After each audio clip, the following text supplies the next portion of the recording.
Blessings, I am Hatonn. It is, as always, a privilege to be with you, and we wish to share with you this evening a few, shall we say, points which relate to your involvement in what you call your social structure. My friends, those upon your planet, as they enter through the process of birth into this experience, they immediately become exposed to the programming, shall we say, of the society in which they have chosen to exist. It is each and every individual's desire to progress spiritually, whether it be a known value or not. And a portion of your spiritual progression is proper function within your social structure. Many of those who have come into the world by incarnation have experienced in other incarnations a structure in society, as you call it, which was substantially enough different from the structure of society as it is today that there are remarkable and far-reaching conflicts. This is absolutely understandable and reasonable, but only so when you understand that the problem between individuals and their so-called society is that the individuals involved do not have experience with this type of structure, but with other structures, which are, may we say, perhaps more conductive to spiritual growth than this particular type of structure you live in now. The very reason that many of those have incarnated at this time is because this will be a difficult and laborious incarnation for them, giving them a great deal of challenge, giving them a great goal.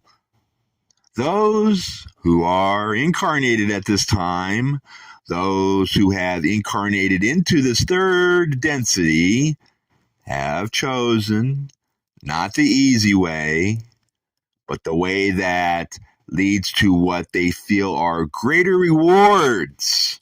For in hardship, lessons are learned much more rapidly, quickly, than in times of ease. There are many who are here who come from other planetary structures on other planets. These people have experienced in those social structures, and it was understood in those societies that the center of man's being is his spirit. It is not so on this planet. It is understood on this planet that in this society, that the society itself, as it touches man, is the reality. And this simple understanding within your society is the cause for all the conflict that you now feel.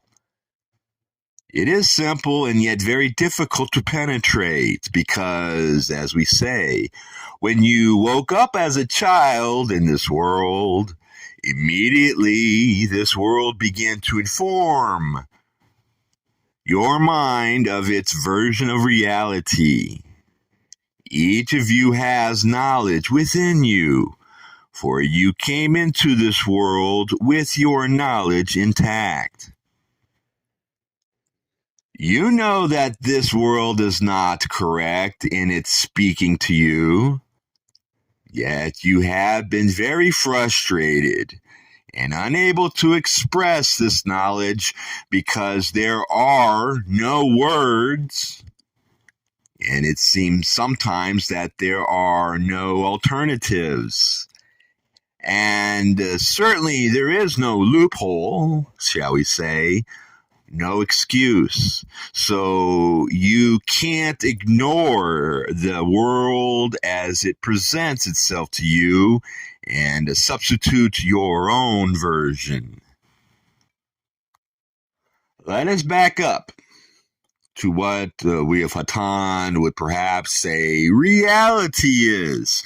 Let us look at society from that point of view. Sometimes it helps to go back to the beginning and then observe that which you see before your eyes.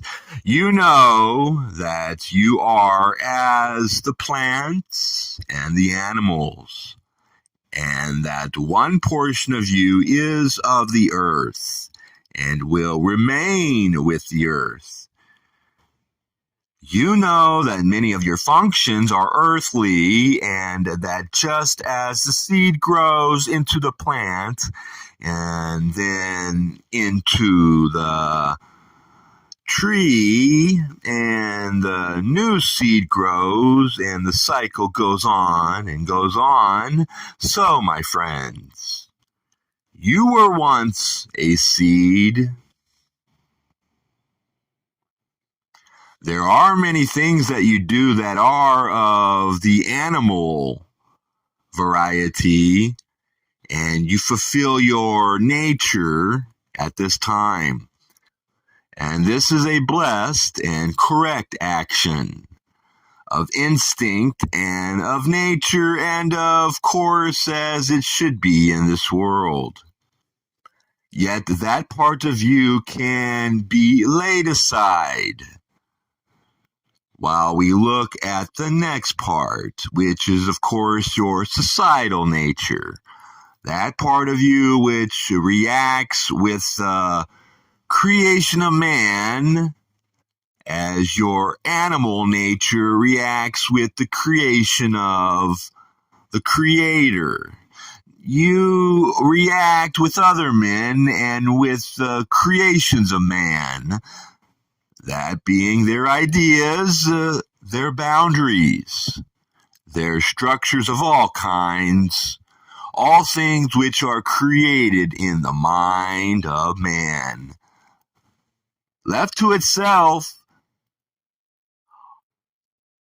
all things which are created in the mind of man, left to itself, that which is created in the mind of man will become more and more complicated, more and more conventionalized,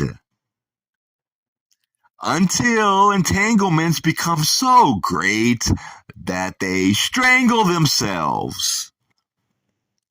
This is inevitable. This is the inevitable end of mind without restraint.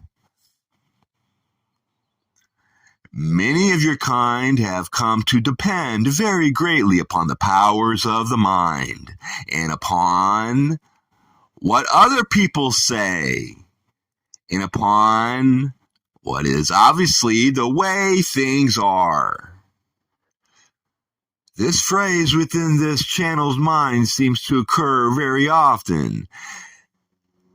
Yet, men know their animal nature, and they know they are part of mankind through their thought, their speech, and their actions. Yet, how often they do not pull themselves through the complexity to the simplicity which lies beyond. For your third nature, my friends, is the spiritual. You come into this world an animal, yet you are spiritual. That which is infinite, invisible, eternal, omnipresent, omniscient, omnipotent. You are that which is. That which is you. The body and the mind, if properly tuned by care, may become the servants of the Creator, who dwells within your spirit. This is your proper nature, and it is to this end that you came into this rather trying, rather difficult, and rather laborious environment. If you can express what you understand in spirit, within this environment, my friends, what a great light you will have to shed upon the world picture. This is a chance to express love and so move on to further knowledge. It is as simple as that. Your body and your mind are either your masters or your servants. You cannot bully either your body or your mind. They are properly very strong. The only way that they will become your servants is if you offer them a master which they recognize. The body and the mind recognize only that divine will which expresses through your spiritual nature. And now, my friends, pay attention. For there is a chance you will learn much and to attain much happiness. And my friends, if you look back over the past, you will see in every instance that meditation has in some way brought you peace of mind, more, what we would say, contentment. But my friends, it is merely what you would say a beginning. For there are far greater heights. Now, my friends, study on this and study the fact that there are so many sisters and brothers who are searching for something to believe in. You will find as you obtain more knowledge that these people will be drawn to you. Not only for their advancement, my friends, but for your own. For no matter how, shall we use the term, no matter how down that one person may be, there is always a great opportunity to learn much. And my friends, as you find yourselves helping these people, you will find that you need more and more energy. And this time you will have a great amount. For my friends, as you attempt to use this energy, there is more and more stimulation for this growth. There is much to learn, my friends, and of what you think of as time, not much time. You have heard us say this many times, my friends. Renew your interest in meditation. My friends, you will find it to be better than before. Surround yourself with only love. For, my friends, when you surround yourself in this love, it is of such a high intensity that only love may penetrate it. And, my friends, as you find yourself advancing through meditation, you will experience this and find it to be a truly great feeling. My friends, imagine yourselves with this feeling completely. Now, all of you, my friends, have made great progress. It is very pleasing to us. But as your progress grows, you will need yet more and more help. And for this help, my friends, You need only the desire. As a rule, your first, shall we say, obstacle is to overcome your ego, my friends, for it will slow you down to a great degree. You were not created with this ego, but through your society, it has flourished. My friends, it is indeed a very great obstacle to overcome, but through your diligent trying, you will finally succeed. Before we leave, it is our desire to express to you the need within your present development for caution and clarification within your own being towards your desires. My friends, you have come here and you indeed have a purpose, or shall we say, a mission. And this is why it is very important for you to clarify within yourself those things which you truly desire. For there are many things within the societal structure which you now could choose to desire. And some of these things could tend to lead you somewhat away from your chosen path. So be cautious in what you choose to desire. And that which you choose to desire, clarify within yourself that it is truly something which you desire and feel to be of use. Meditate upon that which you desire, and if it is not proper, the desire itself shall dissipate.